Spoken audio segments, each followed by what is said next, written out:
Thank you all for joining us today for a serious conversation, hopefully an entertaining conversation around what I believe is one of the most important issues in America today, and that issue is parental involvement and school choice. The pandemic exposed a lot of the challenges and the fractures that today are more visible because of the pandemic than has ever been before in the area of education. We are thankful for teachers who show up every day doing their jobs, but we have to take a look at systems that are failing our kids across the country. In public schools today, more than half of the kids that attend come from low income and minority households. The importance that we should place on school choice and parental involvement will echo through generations for this nation. I'm excited today to be joined by Congressman Burgess Owens, who's on the Education Committee and is a ranking member on the early childhood, elementary, and secondary education subjects. And thank you so much for joining us. I'm also joined by our former Secretary of State, Condoleezza Rice, who's now the director at the Hoover Institute. Neither need an introduction, but I am so thankful that your passion around the issue of education is now in the forefront of both of your minds. So let me give each of you a few minutes to introduce yourselves and have some opening comments. Let's start first with Congressman Owens. Well, first of all, thank you so much, Senator Scott and Secretary Rice. This is an honor for me. It's also a passion in this particular area. We all has some things in common. We all came from down the deep South, came through the '60s, in which there's a lot of limitations, KKK, Jim Crow, and segregation when I was coming through. But we also share a remarkable generation of parents who understood what success was all about. And I don't want that to be missed. I think to put context, it's important to recognize that it doesn't matter, how we get to this country, how long we've been here, what community we were raised in. If we tie ourselves to the tenets that my parents' generation tied themselves into, we can all be successful. And that was faith, family, the free market, and education. The foundation of that was education. And we had a generation that led our country during that time, the 40s, 50s, and 60s. And this is important to recognize and understand because we can get back to this. They led our country in the growth of the middle class, men matriculated from college, men committed to marriage, and percentage of entrepreneurs. The foundation, though, was education because you have to be able to read, write, and think. And they were a remarkable generation to getting that done. Real quick history. My dad was a college professor. He came back from World War II. He grew up down south in Texas. He could not get his graduate degree because of Jim Crow laws. I ran across this box of letters after he passed, and it was a box of rejection letters from colleges across the country because this generation, because they were educated, had the confidence to know that this was motivation to them to be told they could not achieve. So he ended up going up to Ohio State, where he got his PhD in agronomy. Went on to be a 40-year in college, a very successful entrepreneur. His older brother also got his PhD at Ohio State in economics, ended up teaching at the University of Houston. It was a remarkable generation. I just wanted to say that at the end of the day, they understood something that our foundation of our country was based on. Ignorant and free can never be. And we need to get back to understanding that our kids' education, our future is based on them being able to think, be able to read and write. And they will be so disappointed if they saw the legacy that we've left them at this particular, of their legacy, where we have the state of California in 2017, 75% of the black boys in that state at that time could not pass standard reading and writing tests. We need to do better. We cannot allow our kids to go through the process. We're not confident enough in them that they can move forward. So I'm excited about this opportunity to talk with some really remarkable people here. I have so much respect for those on this panel, and it shows what we can accomplish if we have the right type of education. And I'm honored again to be part of this conversation, and we'll make sure we make some changes so that all of our kids, no matter what zip code, what color, what creed, what background, can live the American dream. So thanks so much, Senator Scott, for this opportunity to join you guys today. Absolutely, Congressman Owens. Thank you for your time and your energy and frankly, your passion. It's always good to be able to connect the dots as it relates to both your background and your parents' background in education, especially your father's, and thinking about our Secretary of State, former Secretary of State, Condoleezza Rice, and her passion around the education. We certainly thank you for your service to our country over decades, but more importantly, I thank you for your leadership at the Hoover's Institute and you're now focused on school choice. You all are doing groundbreaking work there, but I find it very interesting as Burgess was speaking and his father being involved in education and knowing that your story and the importance that education played in your life. Will you talk to us for a few minutes about your passion?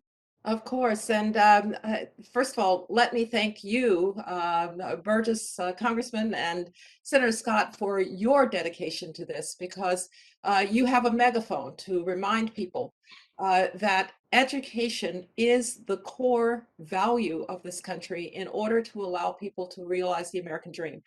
People come to this country from other places. They're born in this country with the belief that it really doesn't matter where you came from, it matters where you're going.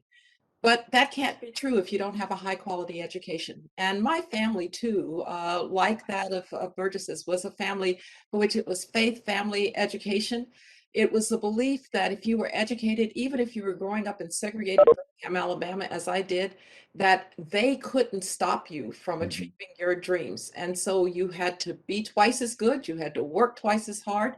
There were no victims. The minute you thought of yourself as a victim, you had given control of your life to somebody else, but you had to be educated and you had to study hard. My parents were both educators. My dad was a high school guidance counselor, later on a university administrator. My mother was a teacher, school teacher, but it was my grandfather that made the leap into education for the Rice family. He made his way as a sharecropper's son to Stillman College in probably around 1919, 1920. He got there, he was going to pay for his second year with cotton. They said, well, you know, how are you going to pay for your second year? He said, I don't have any more money. They said, well, you have to leave. He said, well, how are those boys going to school? Well, they have a scholarship. How do you get a scholarship? Well, if you wanted to be a Presbyterian minister, then you could have a scholarship. My granddaddy said, that's exactly what I have in mind. And we've been Presbyterian and college educated ever since. But he understood that that was going to transform generations of Rices. And indeed, my Aunt Teresa would go on to get a PhD in Victorian literature at the University of Wisconsin in 1952 and write books on Dickens, of all things. So education is the core value, the belief that you should have the opportunity, not that anybody's going to determine your outcome. You can determine your outcome, but we have to give you the tools, and that's education. And that's why I'm so passionate about it, because when I say it doesn't matter where you came from, it matters where you're going, can I really say that if I can look at your zip code and tell if you're going to get a good education? We have too many third graders who can't read. And you know that if you don't read by the time you're third grade, you're probably not going to read. And even more than when we were growing up, the economy today punishes people who don't have skills. And so we simply have to commit to a K-12 education system that is going to be for the best of our kids. And you mentioned school choice, and we are doing a lot of work here at the Hoover Institution on improving K-12 education and on school choice. And let me just say one thing about people who say, well, school choice will be a problem for the public education system. It's going to undermine public education. I fully believe in public education, but we have to recognize that we have a choice system. If you have means, you will move to a district where the schools are good and the houses are expensive. We all know where they are: Fairfax County, Virginia, Palo Alto, California. And so that's choice for parents. If you're really well off, you'll send your kids to private schools. That's choice. So who doesn't really have choice? Poor parents. And we have to give those poor parents, many of whom are minority parents, better options for their kids. And that is why I think the issue of parental choice is at the center of allowing us to give the kids who need it most an opportunity for a high quality education. Thank you so much, Director. And I'll say that listening to you two and your backgrounds in education and your family's proud history of being educated, I think of the contrast of my background, where my grandfather was illiterate and my mother finished high school, and I struggled in high school for a year as a freshman. And thinking back to even earlier than that, by the time I was in the fourth grade, I had attended 4 different elementary schools, and it's really hard to get a great education if you're switching schools every year. The pain of not being able to make the connections and stay with your friends, have the same teachers, the kind of stability and certainty that comes from a solid education path, it could undermine your future. I'm so thankful that we live in a nation where the best and brightest is always in front of us. And if you never surrender, you never give up, great things can happen. And that's been my story and the story of millions of other Americans of all colors. And the thing I'd ask you both right now, I think Secretary Rice, you started the answer already on why school choice is important now. I thought you did a really good job of distilling the importance of the issues, and especially when you have the delineation between the wealthy who have school choice because they just pick the school they want their kids to go to and they send them, the middle class and the affluent who can pick the school district and then find the house.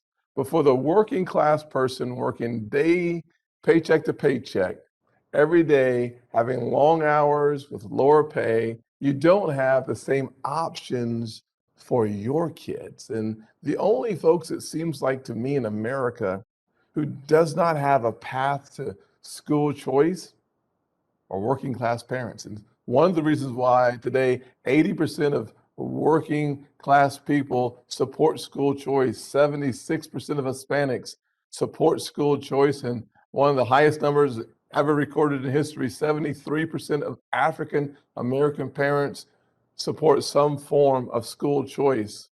Burgess, why don't you help us understand why the time is now for school choice and also for parental involvement? The timing is perfect. This is probably the silver lining of COVID. We kind of, I mean, many of us grew up thinking that our kids, we have an education system going to take good care of them because we grew up in a system we're able to come through okay. But we didn't realize that things have changed over the last couple of decades. And we have children, again, as I mentioned before, when 75% of Black boys in the state of California cannot read and write, and we don't think there's anything wrong with that, then we have a problem as a nation. It all comes down to one simple thing. Our country is based on meritocracy. Our country is based on the fact that we want the very best for ourselves, want the best for our kids. And every piece of this country should be competing against each other. We were talking just before we got started about the NFL this last weekend.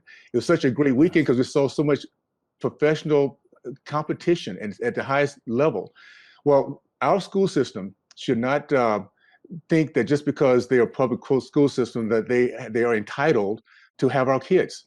They should be competing for our kids. We should have the options as parents to say, based on my kids' the talents, their skills, their personality, that we should choose what's best for them. We are the parents. We know what's best for them. When we get to the position where we have a group of adults who say that, no, because you're poor, you have to stay here. Even though the school is failing, you have to stay here because the system is more important than your child. I've been hearing this for 4 decades now, how important the public school system is, which it is, as long as it's working. If it's not working, then like anything else in this country, we need to have a choice to do something that is working. The most important product in our society are our kids, and we need to start holding systems accountable. If they're not able to do the job, then we should have a choice of finding a place where kids can come through, have a great future, love our country, give back, and as we all as parents, we've all come to understand. My goal at the end of the day is my kids grow up and run circles around me in every single way possible. And I'll be so proud of them in doing that. And only by a good education can we get that done. Well, Director Rice, you've already hit on this topic pretty hard, and I think your points were clear and consistent with the truth. You think about those zip codes where poorest families do not have access to the highest quality education. Do you have anything else that you'd like to add to the conversation as relates to why school choice now? I believe, as the Congressman said, this is a moment because COVID exposed just how deep the inequalities are in education these days. They exposed that we have teachers' unions, unfortunately, who somehow weren't willing to go in and teach. You know, I said to myself, I would have thought you would have declared yourselves essential workers. Mm-hmm. If grocery clerks can go in and be essential workers, teachers need to be essential workers and make it safe and all of that. But we've now seen that the learning loss is dramatic for all of our kids and even more dramatic for poor kids. And I will tell you why. Because first of all, let me just dispel something. Poor parents care, right? Yes, there Right. are some dysfunctional parents. Absolutely. I understand that. But I've worked for more than 30 years with Boys and Girls Clubs, and I will tell you something. Poor parents care about their kids. They just don't have means. Now, what's happened to them during COVID? My mom actually homeschooled me, right? My first year at for first grade, the state of Alabama, in its wisdom, decided that if you didn't turn 6 by October 31st, you couldn't go to school that year. Well, I turned 6 November 14th. You think my educated parents were going to let me stay home for a year? No. My mother, who was a teacher, took a year out. She taught me at home. By the time she finished, I was great and everything. But now, fast forward to where we are now for the parent who maybe doesn't even speak the language, for whom access to the school was access to breakfast and lunch for the child. And so we have seen a failure of this system. We knew that it was failing many kids, but now it's been thrown right in our face as to how much it's failing our kids. And so I'm all for improving the public school system. I'm all for paying the best teachers more. But I'm also for giving people choice, because I can't wait, if I'm a parent, another generation while we improve that school in my neighborhood and sacrifice my child on the idea that that school will eventually improve. And what poor parents are saying, every time there's a voucher lottery, every time there's a lottery to get into good charter schools, parents are lined up around the block to get their kids in. And so they understand, and we have to support what they understand, which is that poor parents, it's not that they don't care, they just need better choices. And that's why this is the time. Senator, can I add to that? And that was that was so spot on in terms of the generations that have been sacrificed. We've been hearing this forever. We're going to get the public school system in good shape, and what generation later is still not there. I think what the greatest moment we are is this. This is something I've had a passion for a long time, because I've watched in my community how it's gone in the wrong direction for decades.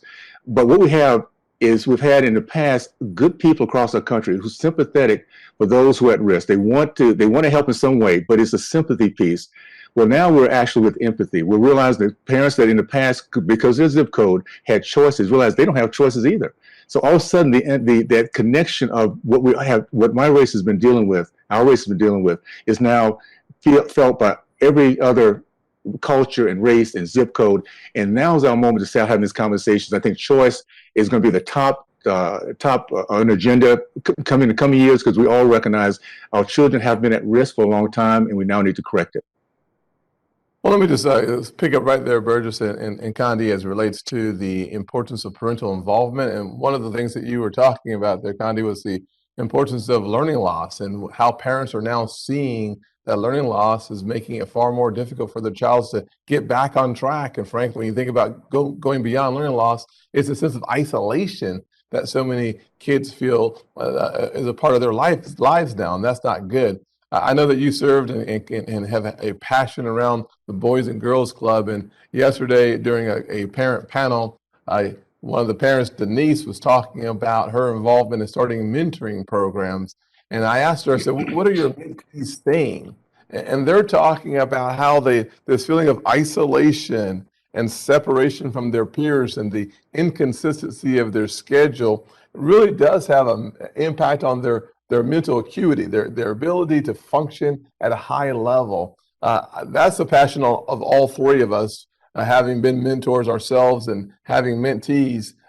I think the parent involvement is a key component to creating that type of stability and certainty that all of our kids need. But those are some of the concerns that we heard from the parents. And let me just share one example. Nikki, who started a parent group, she said in Northern Virginia, she's not even allowed into the elementary school of her own child. That when she asked for more information from the teachers and then the principal for what are my kids learning, they said you basically needed to file a Freedom of Information Act to figure out what the kids are learning. I was dumbfounded by some of these comments. Yeah. I'd love to get your two perspectives as it relates to the importance of parental involvement and some of the comments that you've just heard me echo from the parent conference yesterday. Well, all of my life as an educator, and I've been now an educator for decades, I heard, why I can't get the parents involved enough. I did have to say to my parents, no, you don't need to go to the school today, because they were there all the time. It was their milieu. But what we needed to do, and what my parents as educators believed was, and my mother in particular worked in a very impoverished area of Birmingham. She wanted the parents involved, but she wanted to make it possible and comfortable for them to come into a place where perhaps they weren't so comfortable. But whatever happened to the idea that yes, the teacher is there for 8 hours with the student, or what are 6 hours these days, but the parent is there for the lifetime. And so you want the parent to be involved. When we started, I started something called Center for a New Generation at the Boys and Girls Clubs. There are now several of them around the country, and they're high quality after school and summer programs for underserved kids. And we do it in the school district, with the school district, but we insist that a parent or an advocate for that child somehow be involved as well, because you need that adult in the child's life to be a part of their education as well. So I just don't understand the argument that parents can't be a part, shouldn't be a part. Of course, they should know what their kids are studying. Of course, they should have a say in how their kids are educated. It's not to displace the professional qualities or the professional training of the teacher, but you need to think of it as a partnership with the teacher and the parent if the child is going to really be well served. And oh, by the way, if all of those messages that you're trying to deliver in the classroom are going to be delivered at home as well, the parent needs to be a part of that partnership. And let me just add to that, because I was very blessed, and I can't say that all enough, to be raised in the community I was raised in. Just so you know, my first experience exposure to white Americans wasn't until I was 16 years old. So everything that my foundation was based on, a community that I saw, was all about our kids. My mom also, by the way, was a junior high school teacher. So education was really everything. The most important thing that we had was this partnership between parents and the teachers. It was the type of thing where there's so much respect for teachers that the worst thing you can do is get in trouble with the teacher, and hopefully they were going to tell the parents at home, because there's no way I can get out of it. I mean, I was going to have to deal with the consequences. So Why? There we go. But that's because a couple of things. There was respect that was expected of us. I mean, I grew up in a time when it was yes, sir, no, ma'am, yes. I mean, it was no matter who the elder was, what color they were, it was a amount of respect. And there was a remarkable amount of respect for the teacher, because the teacher had the same end game as the parent. That is, their legacy was give this product that was going to go out and give a good name for their community, for their family, and be able to produce. And one day we'll be proud of that person. With that comes this confidence that if you are going to go going against obstacles, because the parent and the teacher is giving you the confidence, you can overcome it. When I left Tallahassee to go to the University of Miami, my goal was to be a biologist, marine biology. And one of the things I faced was someone who said I could never do it, because in those days, blacks weren't expected to do those kind of things. Well, because of the confidence I had between my parents and my teacher, I was determined to prove that person wrong. I spent the next 4 years in a library, day in and day night, to prove that particular person wrong. That was the way we were raised. It was, you see the challenge and you see yourself as a victor, and therefore you do whatever it takes to outwork and outrun and outproduce the person who has doubts about you. We need to get back to that. We need to get back to having high expectations for our kids and their potential. And if we see the failure going on, not put up with it at all. Enough of giving them room for people to allow kids to fail and think it's okay. So again, that partnership is imperative. And any place that does not going to give us transparency or allow the parents to be part of it, should have a choice to go someplace else. Yeah, I just want to add to the point about high expectations, because even here at Stanford, I've taught at Stanford for over 30 years. If I have low expectations of my kids, they will live They'll down. meet it. And so I often say, you know, I would go to some little play that the kids are running around and dancing and whatever, and people say, isn't that cute? No, actually, it's not. Let them practice, and it will be better for everybody if they understand that they're actually achieving something by working hard. And so in our families, you didn't have excuses for poor performance. You were expected to do your very best. And I have a story actually similar to that of Burgess. We moved to Denver when I was 12, and so I went to St. Mary's Academy, a very highly regarded college prep school, because believe it or not, my parents thought the Denver public schools were not as good as the segregated public schools I had gone to in Alabama. And so the Denver public schools were into experimentation with new math and all kinds of things. And my parents said, old math is just fine. So they sent me to college prep school.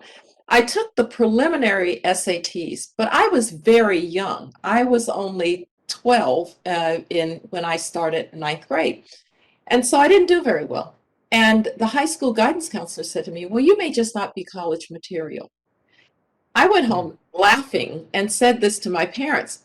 It was all I could do to keep them from getting in the car right then and heading to the school to confront her. I said, don't worry about it. I don't believe what she said, because I had that confidence that my parents and my relatives and my community, the little place that I grew up in, Titusville, in the place in Birmingham, Alabama, also produced the first National Merit Scholar in the state.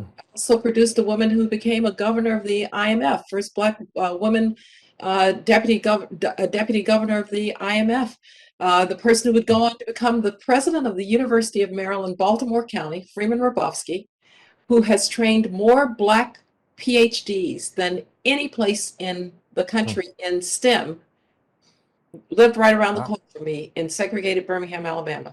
So parents, community, family, and teachers, when they're one, the kid has a foundation that is unshakable when they meet those people who are going to have low expectations of you.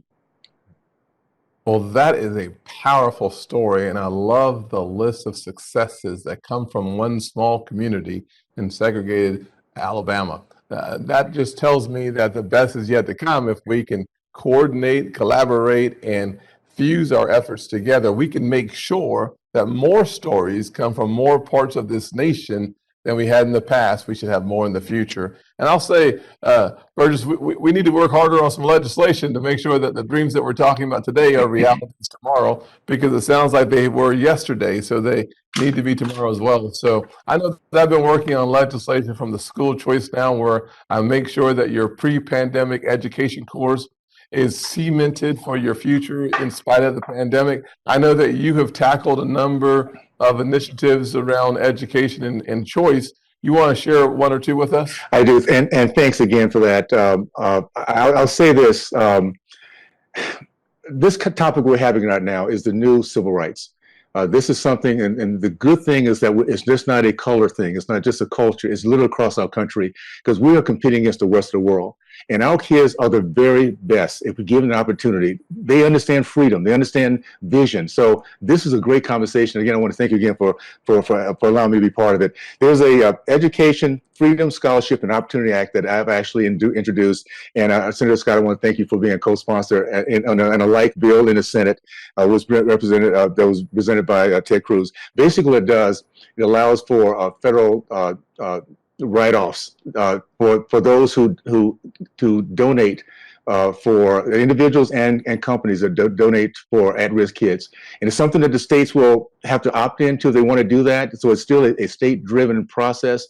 They decide how it's going to be pushed out there, but it allows, again, for us to think about how can we take those of us who have gotten to the point where we can give back. How do we make sure our young people have the choice to go to the best place possible for their education? And this is one of those bills that are going to get it done. And I'm excited about that. Was actually my first bill that I put in place when I joined Congress, because it was actually, again, where my passion is in a big way, to say the least. So we're going to see a lot more of this as we begin to work together, the Senate and the House, as we get into this new year. And I'm excited about pulling some triggers to get our kids these options that we really need to have.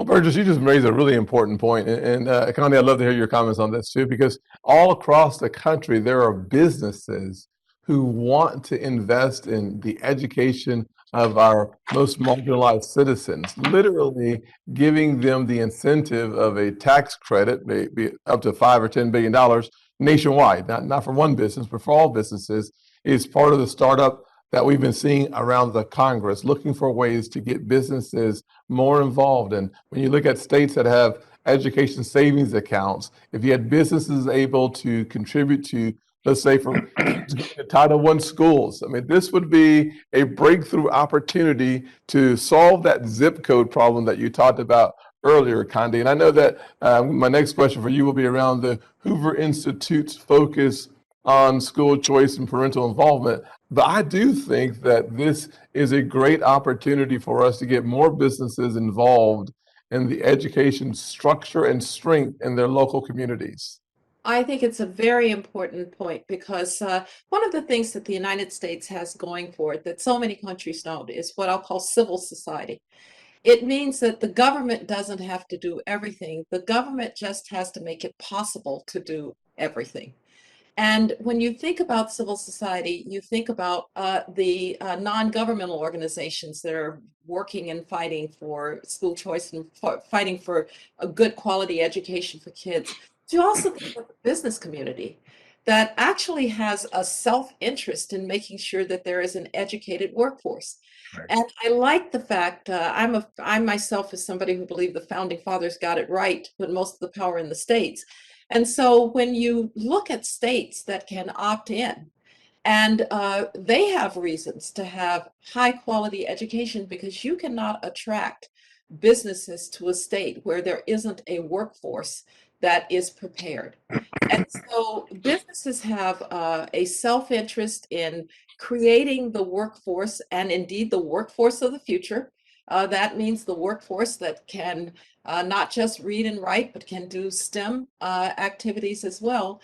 And so having them as a partner, but having the federal government say, we're going to make it really worthwhile for you to do this because we know it's in your interest. That's an awfully good use of that. And then places like the Hoover Institution, what we do is that we do the research, we mobilize the data, we look in a clear-eyed way at problems and say, what have we not done well? What should we do more of? What isn't working? And we do that from a research, data-based way of looking at it. And that then provides an understanding of what the best policy courses can be. I just have to mention here that our inestimable Tom Sowell, one of the great economists of all times and a tremendous advocate, now more than 90 years old, wrote a book not too long ago on charter schools. And he's still one of those voices. So what we here at Hoover can do is to make sure that we understand these problems from a data research base, and then we can give voice to those who want to take up the mantle of what I think Burgess correctly called the civil rights issue of our times. Because if you're not educated, you cannot exercise your democratic rights in this society. And can I say this? Amen to that. And I know Burgess is getting ready to say something, but let me just say this before you say that. When I was in a former lifetime, I was the chairman of the Economic Development Committee for Charleston County.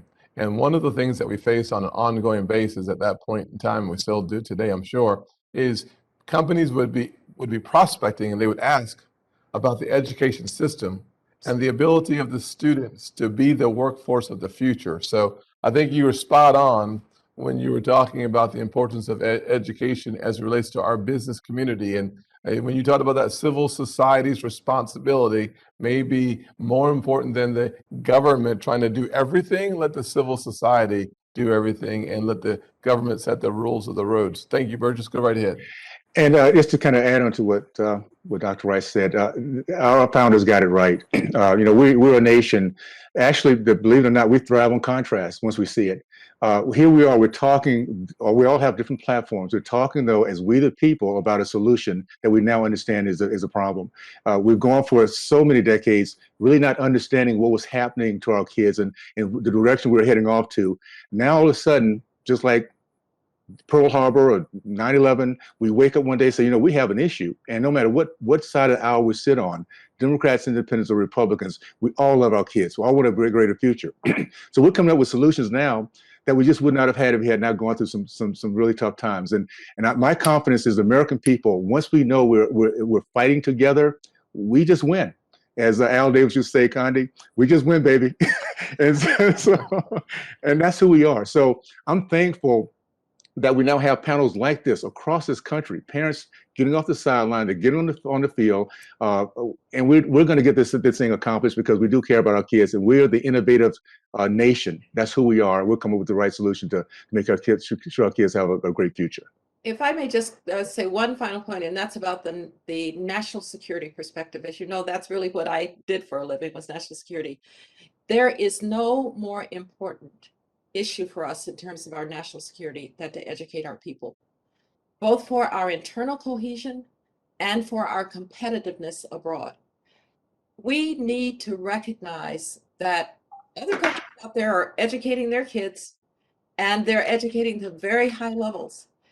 We don't want to get to a place where we only educate some of our kids. The strength of America is that you were never prisoner of the circumstances of your birth. Senator Scott, you are a shining example of that. My dear friend, the late Colin Powell, was a shining example of not being captive of the circumstances of your birth. You get to move up in this society. And that has made us the envy of the world, that you weren't trapped into the place that you were born. And yet, if we can't make education available to all of our kids, we'll no longer really be able to say that, and we will be weaker, both as a country and weaker as a shining city on the hill, as Ronald Reagan said, as a beacon for others to understand that that's really when democracy is at its strongest, when everybody has a chance.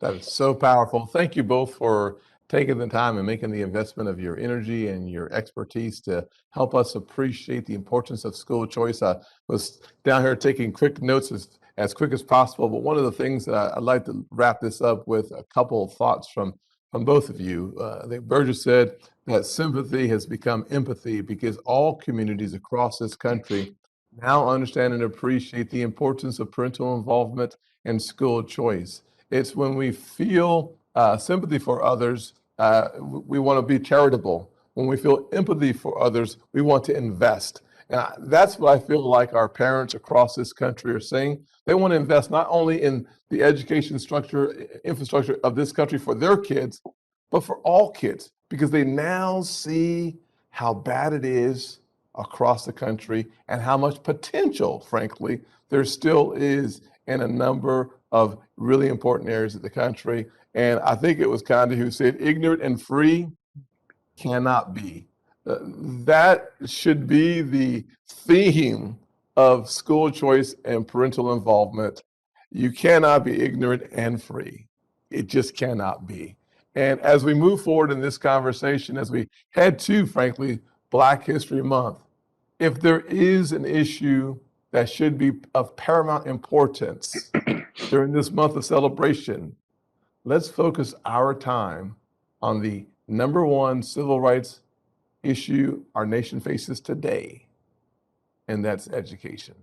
Thank you both for being here. God bless you, and I look forward to seeing y'all sometime in the very near future. Thank you, my friends. All the best. Having us. All right, take care. Bye-bye.